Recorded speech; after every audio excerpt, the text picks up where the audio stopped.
अस्सलामुअलैकुम स्टूडेंट्स, उम्मीद करता हूँ आप लोग खैरियत से होंगे। हाज़िर हूँ इंग्लिश स्टैंडर्ड से। तो स्टूडेंट आज जो है वो यूनिट 3.1 करेंगे और एक्सरसाइज 1 से लेकर 7 तक आज की वीडियो में हम करेंगे। तो यहाँ पर मैं एक चीज़ आपको बता दूँ कि ये एक्सरसाइजेज बहुत ज़्यादा इंपॉर्टेंट हैं। इससे जो है वो आपके MCQs भी आएंगे, क्वेश्चन आंसर्स भी आएंगे। तो मुख्तलिफ़ किस्म की एक्सरसाइजेस यहाँ दी हुई हैं। तो चैप्टर आप लोग एक बार ज़रूर पढ़ लीजिएगा। इन एक्सरसाइजेस को सॉल्व करने से पहले आप लिखिएगा king Bruce and the spider ME English centre, तो आपको चैप्टर पूरा मिल जाएगा जिसमें मैंने डिटेल में समझा दिया है। और फिर एक्सरसाइजेस कर लीजिएगा, ठीक है। तो सबसे पहले मैं क्या करता हूँ, आपको एक्सरसाइज 1 करा देता हूँ। तो सिंपल यहाँ पर एक साइड पर आपको चीज़ें चलती हुई नज़र आ रही होंगी। मैं पढ़ता जाता हूँ और बताता जाता हूँ। अच्छा देखें, एक्सरसाइज 1 जो है ना वो क्वेश्चन आंसर्स तो हैं, लेकिन ये बिल्कुल शॉर्ट क्वेश्चन आंसर्स हैं और जो है ना टेक्स्ट से डायरेक्ट रिलेट करते हैं। तो ये क्वेश्चंस आ सकते हैं पेपर में, और अगर आ जाएं तो ऐसा नहीं है कि आपने इतना ही जवाब लिख कर आना है जितना ये लिखा हुआ है एक सेंटेंस या एक वर्ड में। आपको वहाँ पर जो है वो 3 लाइंस का कम से कम 3 सेंटेंसेस का सवाल कम से कम जवाब कम से कम लिखना होगा बोर्ड में। तो अगर ये एज इट इज़ सवाल आ जाए तो इसके अंदर कुछ चीज़ें इंक्लूड करिएगा, ठीक है। यहाँ पर डायरेक्ट पूछा जा रहा था आंसर, तो हमने डायरेक्ट जवाब दिया।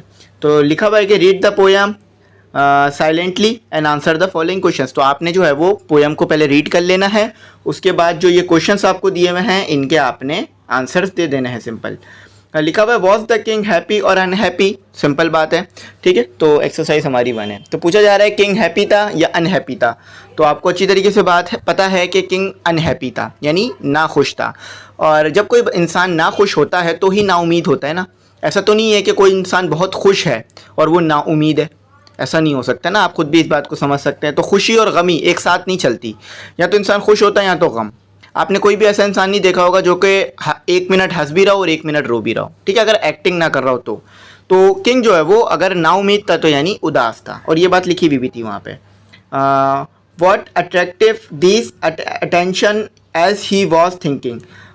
तो किस चीज़ ने जो है उसको अपनी तरफ अट्रैक्ट कर लिया था जब वो सोच रहा था। तो अट्रैक्टिव यहाँ पे लिखा हुआ है, तो यानी किस चीज़ ने उसको अपनी तरफ मुतवज्जह कर लिया था।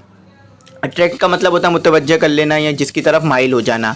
तो वो कौन सी ऐसी चीज़ थी जिसकी तरफ जो किंग है वो माइल हो गया था और उसके बारे में वो देखने लग गया था और सोचने लग गया था। Fall of spider attracted his attention as he was thinking. तो जैसे ही स्पाइडर गिरा अपने जाले से, कॉबवेब से जैसे ही वो गिरा, तो किंग ने जो है सोचना छोड़ दिया, उस जाले को उस मकड़ी को देखना शुरू कर दिया कि अब ये मकड़ी क्या करती है।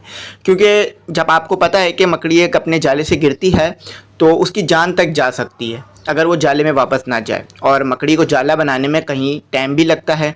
आपने देखा होगा कि अगर कोई घर महीनों तक बंद रहे तो जाला बन जाते हैं, तो यानी मकड़ी को जाला बनाने में महीनों लग जाते हैं। तो फ़ौरन से वो हर जगह जाला नहीं बना सकती, और उसका जाला बहुत कमज़ोर भी होता है, ठीक है, हाथ लगाते ही टूट जाता है। यहाँ पे लिखा हुआ है कि what lesson did he learn from what he saw. देखें किंग को क्या लेसन मिला था जब उसने उस मकड़ी को देखा, या जब वो उस मकड़ी को देख रहा था। और यही लेसन आपको भी दिया जा रहा है जो किंग को मिला था, यानी जो बात किंग सोच रहा था वही आपके लिए भी है। तो यहाँ लिखा हुआ है कि he learn from what he saw that after many failures we do not give up and continue to try steadily. A time will come when we will get success. तो सिंपल बात है कि उसने ये चीज़ देखी और उसने ये चीज़ पढ़ी, ये चीज़ उसको बात समझ में आई। अगर आसान लफ्ज़ों में कहा जाए कि अगर फेलियर आ रहे हैं ना ज़िंदगी में, तो इसका मतलब ये नहीं है कि काम छोड़ देना चाहिए, बल्कि आराम आराम से काम करते रहना चाहिए। और फिर एक वक्त आएगा कि आप कामयाब हो जाएंगे, यानी मेहनत करते रहें, और फिर एक वक्त होगा कि आप उस मेहनत का सिला आपको मिलेगा और आप एक कामयाबी अपनी ज़िंदगी में हासिल कर लेंगे। तो यही बात जो है यहाँ पर सिंपल बताई जा रही थी कि मेहनत करते रहना चाहिए। अगर फेल भी हो गए हैं तो मेहनत करना नहीं छोड़ना चाहिए, ठीक है। तो अब एक्सरसाइज 2 करते हैं। एक्सरसाइज 2 बहुत आसान है, बस आपने जो है वो ABCD करके जवाब देना है। मीनिंग्स से रिलेटेड एक्सरसाइजेस है। तो column A has word from the poem. Column A में वर्ड्स दिए में पोएम से। Underline these words in the poem. Column B has the meaning of these words. तो कॉलम ए में वर्ड्स हैं, कॉलम बी में उसकी मीनिंग्स हैं, ठीक है, कि एक वर्ड की क्या मीनिंग है। अच्छा ये नहीं है कि ए के सामने जो वर्ड लिखा हुआ है ठीक है, ऐसा नहीं है कि जो ए के सामने वर्ड लिखा हुआ है उसकी मीनिंग भी वही है जो उसके सामने लिखी हुई बी में, नहीं, बल्कि ये जंबल अप में है। बी में जो मीनिंग्स है ना वो जंबल अप ऑर्डर में है। तो आपने उसे क्या करना है कि आंसर वाली जो लाइन है वहाँ पर अल्फ़ाबेटिक करके सही करना है कि वन अगर वर्ड है तो उसका सही अल्फ़ाबेट क्या है, यानी उसकी सही किस अल्फ़ाबेट की मीनिंग्स लिखी हुई हैं उसमें। ठीक है, तो यहाँ पे लिखा हुआ है कि column A has words from the poem, underline these words in the poem. और यही वर्ड्स जो है ना आपने पोएम में अंडरलाइन भी कर लेना है जब आप पोएम पढ़ रहे होंगे। Column B has the meanings of these words but they are jumbled up. वही बात है कि आगे पीछे हुआ है। कॉलम बी में जो मीनिंग्स लिखी हुई है वो आगे पीछे करके लिखी हुई है। Work in pairs and try and find the correct meanings of each word and write the answers in the column answers column. The first one has been done as an example. तो देखें, अब आपके पास जो है वो फ्लंक लिखा हुआ है वन में, तो इसकी सही जो मीनिंग्स है वो क्या है, सी। ठीक है, थ्रू यानी फेंकना। ठीक है, तो ये इस तरह आपने इसे करना है कि दूसरा जो वर्ड है वो है मोनर्क और इसका सही क्या है, एम। एम में क्या लिखा हुआ है आपके पास, एम में आपके पास लिखा हुआ है किंग। किंग का मतलब बादशाह। ठीक है, अच्छा, डीट दूसरे में लिखा है, तीसरे में लिखा है डीट, तो डीट का सही क्या है, एच। और एच में लिखा हुआ है एन एक्शन यानी कोई अमल करना। ठीक है, अच्छा, 5 में लिखा हुआ है आपके पास पॉन्ड्रेट, तो पॉन्ड्रेट का सही है आपके पास एन। एन में क्या लिखा है, थॉट, सोचना। ठीक है, 6 का क्या है, डाइवन। ठीक है, डाइवन इसका सही है आई। और वर्क आउट एन आंसर। ठीक है, और इंडिवियर 7 है, 7 का सही है जी, तो जी में 7 ही लिखा हुआ है तो उसका सही है वर्क हार्ड कॉन्टीन्यूसली यानी मुसलसल मेहनत करते रहना। स्प्रेल, तो इसका जो सही है वो है ए। ए में क्या लिखा है आपके पास, fall with arms and legs spread out. ठीक है, हल्के हल्के करके रेंगना। ट्रीट, एफ इसका जो है आपके पास सही है, एफ इसका जो है वो सही है। और एफ में आपको लिख के दिया हुआ इन्होंने वॉक केयरफुली यानी ध्यान से चलना। माउंटेड, तो माउंटेड का डी सही है आपके पास। डी में आपको लिख के दिया हुआ है क्लम्प्ड यानी चढ़ना।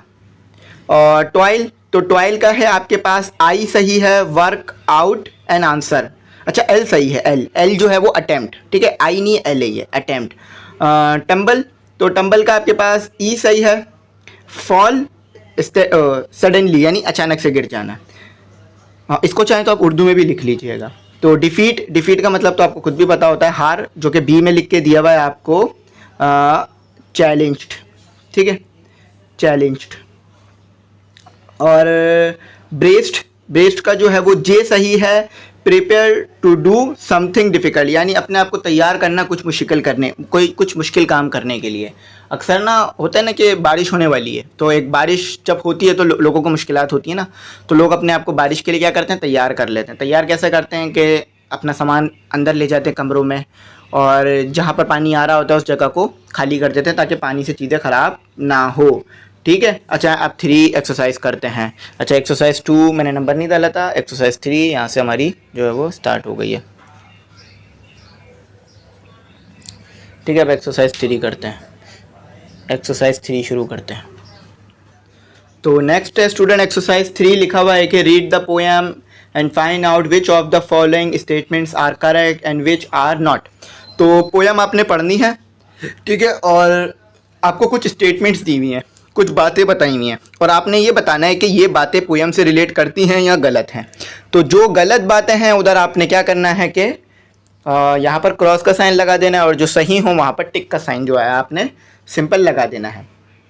करेक्ट के लिए हम ये इस्तेमाल करेंगे, ठीक है, करेक्ट के लिए ये साइन इस्तेमाल करेंगे और रॉन्ग के लिए हम ये साइन इस्तेमाल करेंगे। ठीक है, जैसे कि आप ट्रू फॉल्स करते रहते हैं वैसे ये सेम काम है।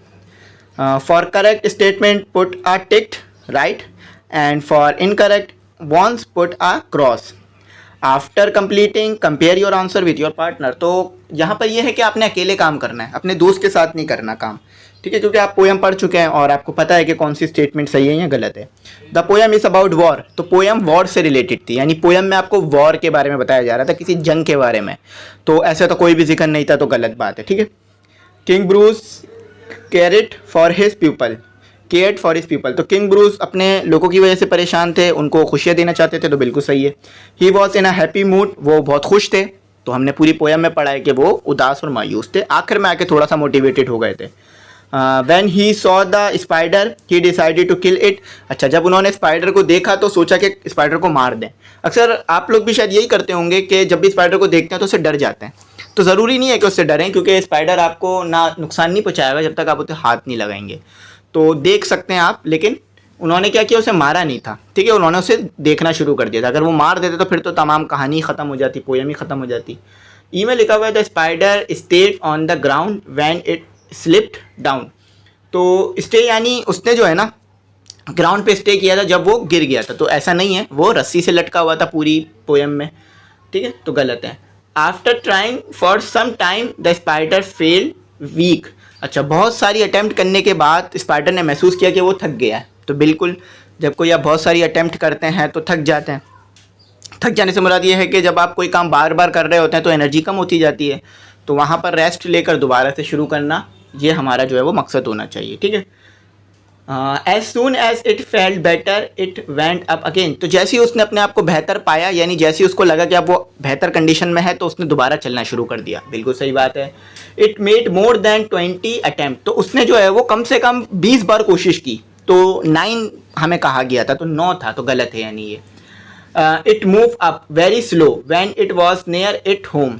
तो वो जो है वो बहुत हल्के चला जब वो अपने घर के करीब पहुंच गया था, तो ये गलत है। वो तेज़ चला था ना, जब वो अपने घर के करीब पहुंच गया था उसने एक बोल्ट जंप भी ली थी, यानी रन लिया था, तेज़ी में चला था जब अपने घर के करीब पहुंचा था। तो it did not success in reaching its home. तो पूरी की पूरी कहानी ही इस बात पे थी कि वो अपने घर पहुंच गया था, पूरी की पूरी पोयम स्पाइडर। तो ये तो गलत है ना, बिल्कुल।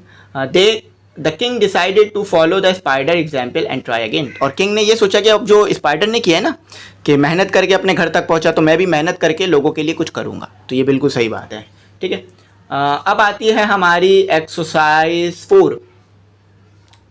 एक्सरसाइज 4 यहाँ पर जो है ना वो आपने, पहले मैं आपको इसको ना पढ़ के बता दूँ ताकि समझने में आसानी रहे, वरना मुश्किल होगी आपको समझने में, ठीक है। एक्सरसाइज 3 आसान थी, कोई मुश्किल काम नहीं था, ना ही कोई मुश्किल काम करना था। अब एक्सरसाइज 4 हमने यहाँ करनी है।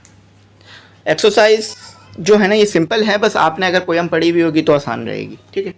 लेकिन अगर फिर भी आपको कहीं कोई कन्फ्यूजन है तो आप चेक कर सकते हैं वीडियो से। कहा जा रहा है कि read the following statement, give a line, 1 line summary of each words, work in pair and try to find out which statement is the summary of which words. तो वर्ड्स कहते हैं बंद को, या जो वो लाइनें लिखी हुई होती है ना आपके पास पोयम में, उसको कहते हैं, ठीक है। Write the number of the words in the blank. After completing the exercise, compare your answer with another pair and make a correction where necessary. तो आप ये काम अपने दोस्त के साथ करेंगे। जब भी पेयर की बात होती है ना तो ग्रुप नहीं बनाते, पेयर में आप हो जाते हैं और आपका जो दोस्त है, या अगर आप कोई लड़की हैं तो जो आपकी फ्रेंड है, सहेली हैं, उनके साथ आपने काम करना है, ठीक है। तो 2 के ग्रुप में काम करना होता है, पेयर से ये मुराद होता है। पेयर का मतलब ये होता है कि student A student B. Simple काम करना है, कोई भी लंबा चौड़ा काम नहीं करना। आपने जो है वो समरी देखनी है, 1 लाइन समरी दी हुई है, मतलब ऊपर आपको जो है ना वो जो पोयम लिख के दी हुई है, अगर आप उसमें देखें तो बराबर में आपको वर्ड्स के साथ साथ नंबर लिख के दिए हुए और 14 वर्ड्स दिए हुए ना। तो आपने ये बताना है इस 1 लाइन समरी को पढ़ के कि ये किस जो है वो वर्ड्स की समरी की गई है, यानी किस बंद की समरी की गई है, ये कर लीजिए, ठीक है, या किस लाइन की समरी की गई है। तो अगर आपने पोयम पढ़ी है तो आप बगैर देखे ही बता सकते हैं, ठीक है, बस आप नंबर देख लीजिएगा। लेकिन अगर पोयम नहीं पढ़ी है तो फिर मुश्किल रहेगा, क्योंकि अगर आपको कुछ पता ही नहीं है तो फिर मुश्किल होता है ना चीज़ों को सॉल्व करना। क्योंकि इंग्लिश जो है ना वो साइंस से भी मुश्किल है, क्योंकि अगर आपको पता ही नहीं है कि किंग ब्रूस की कहानी में क्या हुआ था तो फिर कैसे बता सकते हैं, ठीक है। तो बस यही है। हाँ, लिखा हुआ है कि but the spider went up again and this time it was just 1 foot away from its home. तो ये कौन सी वर्ड्स में कहा था? 11th वर्स में ये बात कही गई थी। अगर आप देखेंगे तो आपको मिल जाएगा, यहाँ तो डायरेक्ट सॉल्व हुआ है, आप चाहें तो इसे एक बार देख सकते हैं। Once it felt better it travel again higher all through the journey was tiring. तो ये दिखा था 8वें में। 8वें में ये जो है लिखा हुआ था कि वो थकान महसूस कर रहा था और जैसे ही वो बेहतर हुआ था उसने दोबारा चलना शुरू किया था। King Bruce thought was beginning to lose hope. तो ये तो पहली लाइन ही थी कि किंग ब्रूस जो है वो अपनी उम्मीद है खोता जा रहा था, ना उम्मीद होता जा रहा था, क्योंकि वो कुछ कर नहीं पा रहा था अपने लोगों के लिए। सिंपल सी चीज़ है कि अगर कोई इंसान कुछ नहीं कर पा रहा होता तो वो यही सोचता है कि बस छोड़ देता हूँ, मेरे बस की नहीं है ये चीज़, लेकिन थोड़ी और मेहनत करने से वो चीज़ वो हासिल कर लेता है। बस माइंडसेट पे होता है कि कब तक मेहनत कर सकते हैं आप। Inch by inch it keep moving up and finally succeed in reaching its home.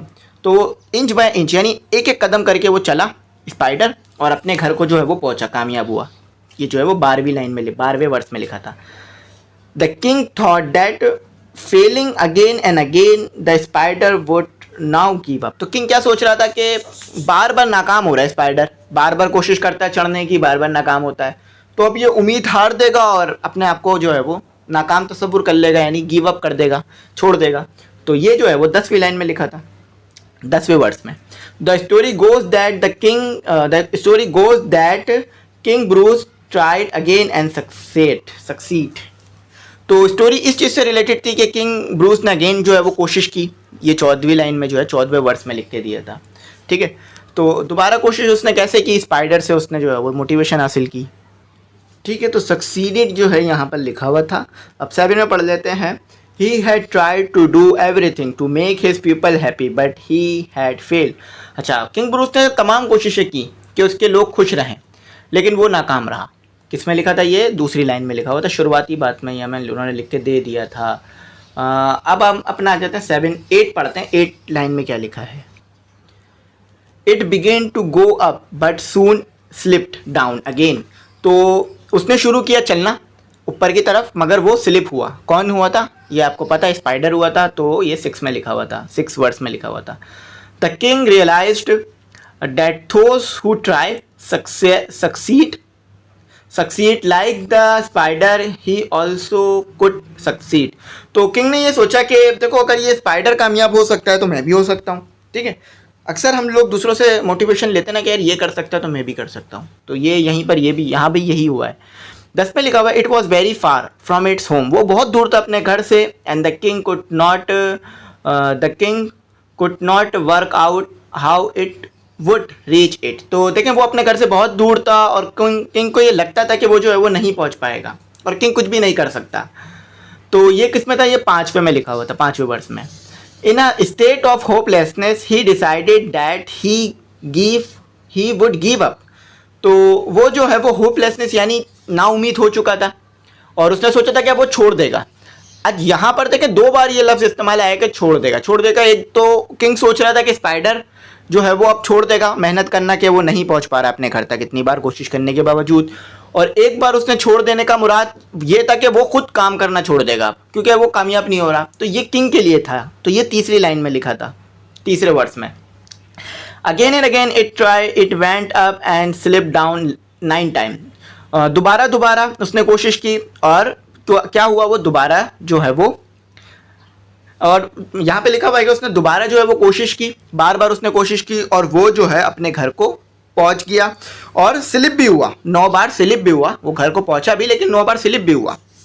It went up, वो पहुँच गया, एंड और स्लिप भी हुआ। तो ये जो है वो 9 वर्स में लिखा हुआ था।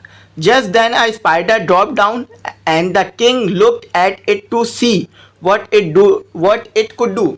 तो जैसे ही स्पाइडर गिरा तो किंग ने उसे देखना शुरू कर दिया कि अब ये क्या करेगा, यानी स्पाइडर क्या करेगा। हिम्मत हार जाएगा, वहीं पर जो है वो दम तोड़ देगा या फिर अपनी ज़िंदगी के लिए लड़ेगा। Without complain it run up again. तो कंप्लेन का वर्ड तो स्पाइडर के लिए इस्तेमाल हुआ था ना। Without complaint it run up again but due to weakness it fell still lower। तो बगैर किसी से कंप्लेन किए, मतलब बगैर किसी से जो है वो शिकवा किए, वो जो है ऊपर चढ़ता गया, दोबारा चढ़ा, बगैर थकने की वजह से गिर गया। तो ये तो हमें स्पाइडर के लिए कहा गया था ना ये लाइन। तो जब भी मैंने आप लोगों को ना एक एक वर्ड करके पढ़ाया था पोएम को, ताकि आप लोगों को एक एक लाइन समझ में आ जाए और आप लोग ना खुद भी एक्सरसाइज करने के लिए सेल्फ सफिशिएंट हो जाए। एक्सरसाइज 5 में आपको ऑलरेडी करा चुका हूँ। जो क्वेश्चन आंसर्स मैंने इससे पहले अपलोड किए थे वो एक्सरसाइज 5 थी। तो अब एक्सरसाइज 6 में करूँगा, क्योंकि एक बार जो मैं चीज़ करा चुका हूँ तो वो आप लोग क्या करेंगे कि यूट्यूब से सर्च करके देखेंगे। अब कैसे देखना है वो मैं आपको बता देता हूँ, ठीक है। आपने क्या करना है, आपने लिखना है एक्सरसाइज नहीं लिखिएगा, मैं जिस तरह बोल रहा हूँ उस तरह सर्च करिएगा। आप लिखिएगा question and answers king Bruce and the spider और एमी इंग्लिश सेंटर, बस ये 3 चीज़ें लिख दीजिएगा, आपको वीडियो मिल जाएगी, उसमें डिटेल क्वेश्चन आंसर्स करा दिए मैंने। फिर एक बार बता देता हूँ, आप लिखिएगा question and answers king Bruce and the spider और चैनल का नाम लिख दीजिएगा एमी इंग्लिश सेंटर। तो आपको पहली वीडियो जो मिलेगी ना, चाहे यूट्यूब पे सर्च करें या गूगल पे, तो पहली वीडियो जो आ रही होगी ना वो मेरी ही होगी, उसको देख लीजिएगा, उससे क्वेश्चन आंसर्स कर लीजिएगा, ठीक है। क्वेश्चन आंसर्स मेरे पास यहाँ पर मौजूद है। अब क्वेश्चन नंबर 6 में, एक्सरसाइज 6 में, ये भी मैं आपको अलग से करवाऊंगा क्योंकि ये समरी है और समरी इन डिटेल पढ़ाई जाती है, कभी भी शॉर्ट करके नहीं कराई जाती। तो अगर मैंने समरी आपको कराई तो वीडियो 1.5-2 घंटे की हो जानी है, या कम से कम 1 घंटे की हो जानी है। क्यों? क्योंकि समरी मुझे समझानी है आपको। तो एक्सरसाइज 6 यानी समरी इसके बाद वाली वीडियो में कराऊंगा, क्योंकि 9 में भी मैं जब समरी 7 करा दिया करता था ना एक्सरसाइजेस के, तो बच्चों को वो मिलती नहीं थी। बच्चे मुझे बार बार मैसेज करते थे व्हाट्सएप पे और कमेंट सेक्शन में कि सर समरी दे दीजिए, और मुझे हर किसी का अलग अलग जवाब देना पड़ रहा होता था, हर एक का। तो अब मैं क्या करूँगा कि समरी की वीडियो अलग अपलोड करूँगा ताकि तमाम बच्चे ईजिली समरी सर्च करके देख लें। आपको जो भी देखना हो ना, आप वो एक्सरसाइज का नंबर लिखा करें, एमी इंग्लिश सेंटर लिखा करें, और जो भी बुक हो वो बुक लिख दिया करें। इंग्लिश की बुक है तो इंग्लिश लिख दें, मैथमेटिक्स की बुक है तो मैथमेटिक्स लिख दें, तो आपको वो वीडियो आराम से मिल जाएगी, प्रॉब्लम नहीं रहेगी। तो समरी की वीडियो इसके बाद इंशाल्लाह शेयर कर दूंगा। आप लिखिएगा summary king Bruce and the spider Amy English centre, आपको वीडियो मिल जाएगी, ठीक है। आप समरी को पढ़ लीजिएगा। यहाँ पर समरी लिखी हुई है मेरे पास, मैं दिखा देता हूँ। ये समरी मेरे पास पूरी लिखी हुई है, लेकिन ये अपलोड मैं क्या करूँगा, इसके बाद वाली वीडियो में अपलोड कर दूँगा, कराऊँगा इंशाल्लाह। मैं आपको पूरी बुक, एक भी एक्सरसाइज मैंने अभी तक छुड़वाई नहीं है, तो ये भी नहीं छुड़वाऊँगा। अच्छा भाई, अब आ जाते हैं 7 एक्सरसाइज पर, जो कि एक मुश्किल एक्सरसाइज है। जब भी आपको कहा जा रहा है आपने ग्रुप में काम करना है, जब भी मुश्किल एक्सरसाइज आ जाती है ना, ग्रुप में काम करने की इजाज़त दे देते हैं, ठीक है। तो लिखा हुआ है कि वर्क इन ग्रुप्स ऑफ 5 के ग्रुप में काम कीजिएगा। Student A, student B, student C, student D, student E, ये हो गया 5 का ग्रुप, ठीक है। 1 2 3 4 5। अच्छा, मार्कर थोड़ा बोल्ड है तो शायद जो मैंने नंबर बनाया है वो समझ ना आ रहे हो। मैं एक बार कोशिश करता हूँ सही तरीके से बनाने की, ठीक है। 1 2 3 4 5 के ग्रुप में काम कीजिएगा। इंस्ट्रक्शन पढ़ता जाता हूँ, समझाता जाता हूँ, उसी तरह करिएगा। Work in group of 5 and prepare a brief role play on any story with a moral. Here are the steps to follow. सबसे पहले इंस्ट्रक्शन समझिए ताकि मुश्किल ना हो करने में। देखें, आपने क्या करना है, आपने स्टोरी अपने पास से सेलेक्ट करनी है। आप जब जो भी बच्चा स्कूल में पढ़ रहा होता है स्टोरी, तो उसने कोई ना कोई सुनी होती है जो कि उसे बहुत पसंद होती है। तो जो भी स्टोरी आपने सुनी हो, भूत वाली, किंग वाली, बादशाह वाली, ठीक है, जो भी स्टोरी आपने सुनी हो वो स्टोरी आपने क्या करनी है, सेलेक्ट करनी है। अच्छा, अब स्टोरी तो हो, लेकिन एक चीज़ हो, उसके अंदर कोई मोरल हो, यानी कोई मैसेज आपको दिया जा रहा हो। अब आप सोचेंगे कि सर मैसेज क्या है। लेकिन जब भी कोई पोयम या कोई भी स्टोरी आप पढ़ते हैं, उसमें कोई ना कोई मैसेज होता है आपके लिए। कि अभी जो मैंने यहाँ पे स्टोरी लिखी है ना, उसका भी एक मैसेज है। अब मैं वो मैसेज नहीं बता रहा आपको, मैसेज क्यों नहीं बता रहा, अगर अभी बता दिया तो फिर वो आपको मज़ा नहीं आएगा पढ़ने में और मुझे पढ़ाने में। तो मैसेज उसका मैं अभी रोक रहा हूँ। तो जो भी स्टोरी हो, जो भी पोयम हो, उसमें एक क्या हो, मोरल हो, यानी एक मैसेज हो। मैसेज क्या, कि आपको कोई बात समझाई जा रही हो। जैसे कि होता है ना कि किंग की स्टोरी आप पढ़ रहे हैं और अपनी अवाम के, किंग की स्टोरी है और उसमें वो अपनी अवाम का बता रहा है। किंग है और उसमें उसकी नेशन है। तो इस स्टोरी का बेसिकली क्या मोरल होगा, इस स्टोरी का ये मोरल होगा कि कैसे लोगों पे जो है वो हुकूमत की जाए, क्योंकि किंग की बात बताई जा रही है और अवाम की बात बताई जा रही है। तो मोरल क्या हुआ कि किंग कैसे जो है वो हुकूमत करेगा अवाम पे, यानी नेशन पे।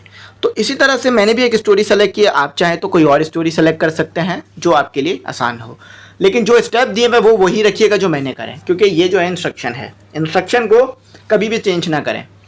अगर आपको कहा है ना ए लिखें तो ए ही लिखें, बी मत करें उसे। Think of some stories with a moral and discuss these amongst yourselves, ठीक है। तो आपने क्या करना है, सबसे पहले स्टोरी सोचनी है। अब जो भी स्टोरी आपको पसंद हो वो स्टोरी आपने सोचनी है और उस स्टोरी को सेलेक्ट करना है, सोचकर सेलेक्ट करना है और फिर आपस में दोस्तों में डिस्कस करना है। 5 जो स्टूडेंट है ना, आपने मिलकर उसे डिस्कस करना है। अब बोलेंगे सर हमने क्या डिस्कस करना है, स्टोरी तो पहले से लिखी हुई है। तो आपने स्टोरी में ये डिस्कस करना है कि उस स्टोरी में आपको क्या बात बताई जा रही है। 5 स्टूडेंट अलग अलग स्टोरी पढ़ लीजिएगा उसको, और फिर जो है वो देख लीजिएगा कि जो स्टूडेंट ज़्यादा किसी मोरल को बता रहे हो तो वो मोरल ले लीजिएगा। मतलब आप 5 स्टूडेंट हैं, आप लोगों ने स्टोरी पढ़ी, दो स्टूडेंट बोल रहे हैं कि स्टोरी जो है वो बादशाह से रिलेटेड है और दो बोल रहे हैं कि भूत से रिलेटेड है। तो जो ज़्यादा बच्चे बोल रहे हो ना कि ये मोरल है इस स्टोरी का, तो वो मोरल आप सेलेक्ट कर लीजिएगा उस स्टोरी का, ठीक है। जैसे अभी मैंने नीचे स्टोरी लिखी ना, उसका मैं एक मोरल बता दूंगा आपको। Decide which story you want to act out. अच्छा, स्टोरीज आपने पहले स्टोरीज सेलेक्ट करनी है और उन स्टोरीज में से एक स्टोरी लेनी है। 4-5 स्टोरी देख लीजिएगा, उसमें से एक जो सबसे अच्छी लग रही हो ना वो आप सेलेक्ट कर लीजिएगा, ठीक है। तो फिर वो स्टोरी देख लीजिएगा जिस पर आप जो है वो एक्ट करेंगे, यानी जिस पर आप रोल प्ले करेंगे। रोल प्ले आपको पता है ना, टैबलो जिस तरह होता है क्लास में, स्कूल में, वैसे ही होता है। हम बहुत बार 9 में कर चुके हैं। Develop the dialogues by writing them down. तो स्टोरी में तो डायलॉग कभी कभार लिखे हुए होते हैं, लेकिन अगर नहीं लिखे हुए तो डायलॉग आपने खुद लिखना है। उस स्टोरी को पढ़कर डायलॉग लिखना है। मतलब बादशाह जो बातें कर रहा था ना, उसका एक डायलॉग हो गया, उसके मुख्तलिफ डायलॉग हो गए, बादशाह के डायलॉग हो गए, और जो दूसरे लोग मौजूद है स्टोरी में उनके डायलॉग्स हो गए, ठीक है।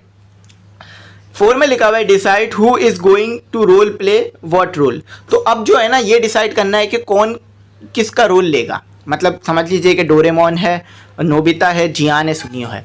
तो आप 5 स्टूडेंट है ना, चलें सुजुका को भी ले लीजिए, ठीक है। ये 5 हो गए और आप भी 5 स्टूडेंट हैं, तो आप देख लीजिए कौन डोरेमोन बनेगा। स्टूडेंट ए डोरेमोन बनेगा या बी, या स्टूडेंट सी नोबिता बनेगा या डी, तो वो आप डिसाइड कर लीजिएगा, ठीक है। वो मैं आप लोगों पर छोड़ता हूँ। Rehearse the role play a couple of times. अब ऐसा नहीं करना कि बस डिसाइड कर लिया कि भाई स्टूडेंट ए डोरेमोन, स्टूडेंट बी जो है नोबिता, स्टूडेंट सी जियान, स्टूडेंट डी जो है वो सुनियो और स्टूडेंट ई सुजुका। अब फ़ौरन गए और शुरू हो गए क्लास के सामने। अगर ऐसे करेंगे ना तो फिर मजाक बन सकता है आप लोगों का, क्योंकि कोई कुछ कर रहा होगा, कोई कुछ कर रहा होगा। तो डायरेक्ट नहीं करना आपने, सबसे पहले रिहर्स करना है। रिहर्स यानी आपने उसकी प्रैक्टिस करनी है, बार बार उसको जो है वो अटेम्प्ट करना है। 1 बार, 2 बार, 3 बार, 4 बार। आपने देखा था ना, बार बार मखड़ी जो है वो कोशिश कर रही थी, फिर आखिर में जाके कामयाब हुई। तो इसी तरह से आप बार बार प्रैक्टिस करेंगे तो अपने आप को और अच्छा करते जाएंगे उस रोल प्ले में, और अच्छी तरीके से परफॉर्म करेंगे, ठीक है। तो अब स्टोरी मैंने क्या ली है, the lion and the cows, शेर और गाय, ये जो है वो मैंने स्टोरी ली है। अब इस स्टोरी में क्या लिखा है, बहुत छोटी सी स्टोरी ली है मैंने, क्योंकि आपको समझाना है। आप चाहें तो ये स्टोरी ले लीजिएगा, लेकिन अगर किसी ग्रुप ने ये स्टोरी ले ली है तो आप दूसरी स्टोरी अपने पास से सोचिएगा, ठीक है। Once upon a time there lived four cows in the forest. Every day they used to graze together in a particular spot. They were all friends. One day a lion saw the cows grazing together. अच्छा भाई, कुछ गायें थी, वो जो है क्या करती थी, वो 4 गायें थी, मतलब 4 जो है ना गायें थी। बकरा ईद का सीज़न चल रहा है तो गायें का तो आपको पता ही होगा, ठीक है। तो 4 गायें थी। वो गायें क्या थी, आपस में दोस्त थी और एक ही जगह पर ना साथ चारा खाने के लिए जाती थी। तो एक दिन जो है ना शेर ने उन्हें चारा खाते हुए देख लिया, उन चारों गायों को, ठीक है। अब आगे क्या होता है, the lion wanted to eat them so he went to catch them. तो लायन क्या था भाई, आपको तो पता है शेर जो है वो गोश्त खाता है, ठीक है। वो हिरन को भी खा लेता है, ज़ेबरा को भी, और गाय को, इंसान तक को पकड़ लेता है। तो अब वो क्या, गाय तो उसके सामने बड़ा मज़ेदार गोश्त है ना। तो शेर क्या चाहता है कि अब वो किसी तरह से उन गायों का गोश्त खा ले, ठीक है। तो वो उनकी तरफ बढ़ता है। When the cow saw the lion, all of them fought with him.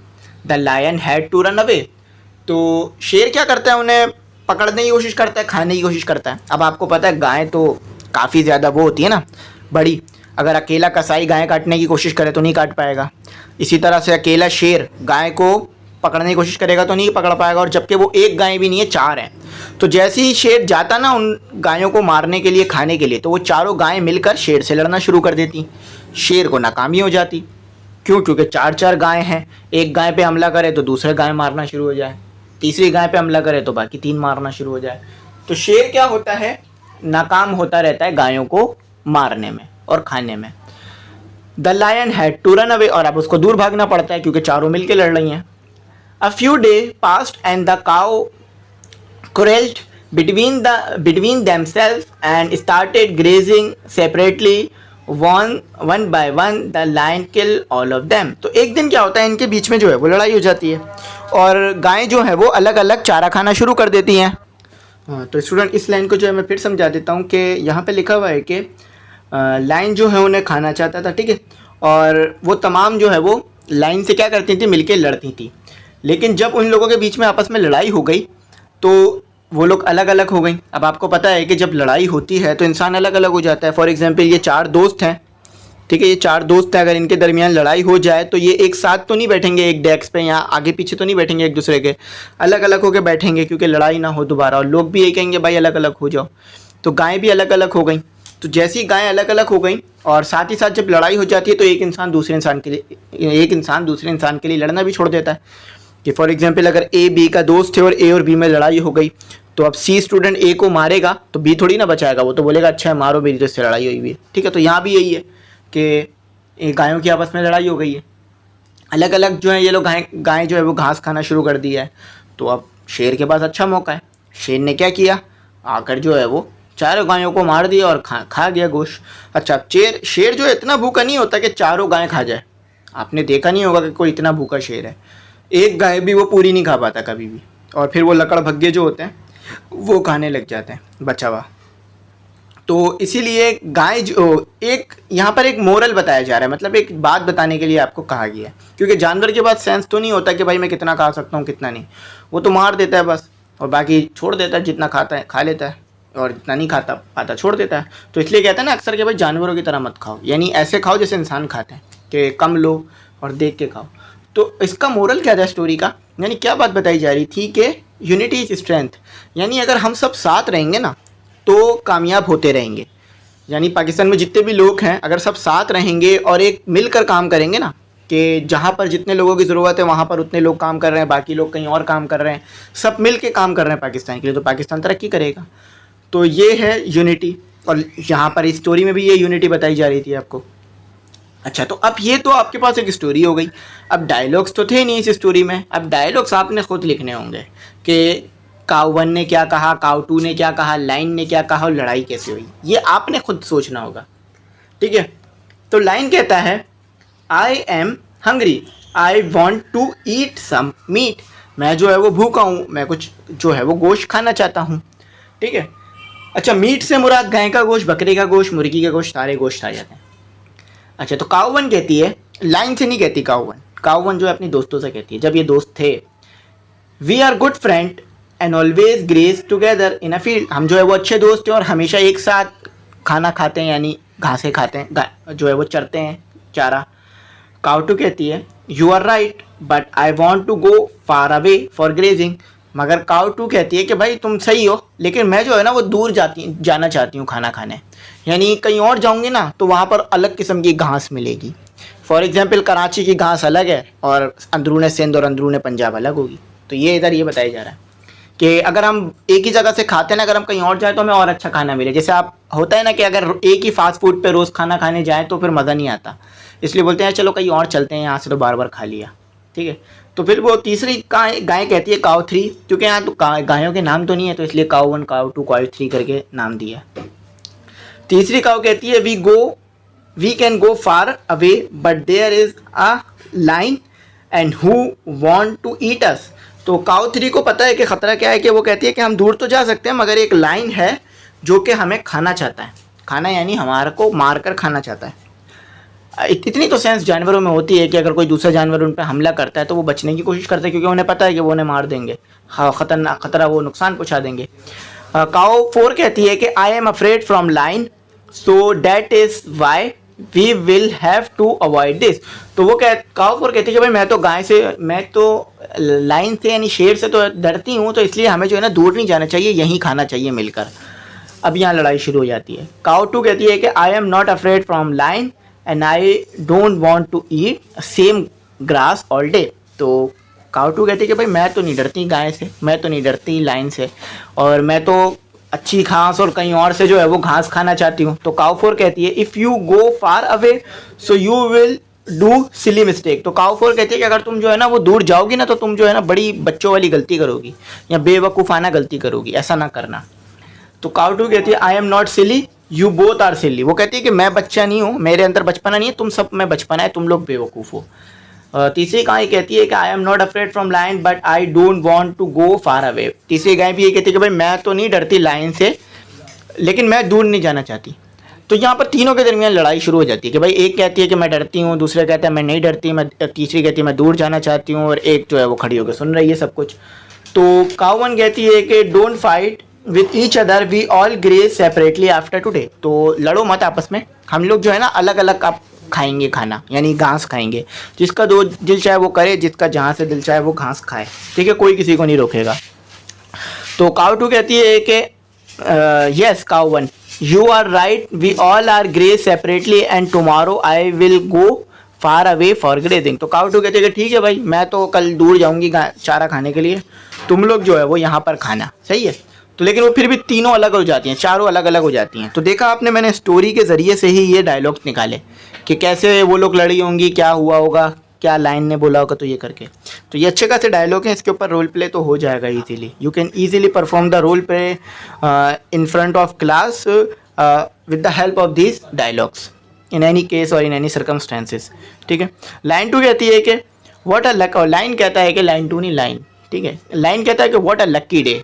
यानी लाइन जब उनको लड़ता हुआ देखता है और फिर जब वो अलग अलग हो जाती है ना, तो वो कहता है कि क्या ही बड़ा ज़बरदस्त दिन है आज मेरे लिए। कहते हैं ना लॉटरी लग जाती है, तो कहते हैं ना व्हाट अ लकी डे। तो लाइन भी ये कहता है what a lucky day, it is a golden chance for me and I will eat all the cows, कि ये मेरे लिए बड़ा ही सुनहरी मौका है, मैं तमाम गायों को खा जाऊंगा। क्यों? क्योंकि चारों अलग अलग हैं और लड़ भी लिए हैं आपस में। तो पहले एक को मारूंगा, फिर दूसरे को, फिर तीसरे, फिर चौथे को, और सबको खाऊंगा today because they are grazing separately. और वही बात है कि ये लोग जो है वो आज अलग अलग खाना खा रही हैं, तो पहले एक पर हमला कर दूंगा, उसको मार दूंगा, फिर दूसरे पर, तीसरे पर, चौथे। आपने कसाईयों को भी यही देखा होगा, पहले एक गाय को ज़िबा करते हैं, फिर दूसरे को, फिर तीसरे की, चौथे की कुर्बानी। ऐसा तो नहीं है कि सबकी एक साथ ही कुर्बानी कर देंगे। अगर ऐसा करेंगे तो फिर वो सारी गाय संभालने में मुश्किल हो जाएगी।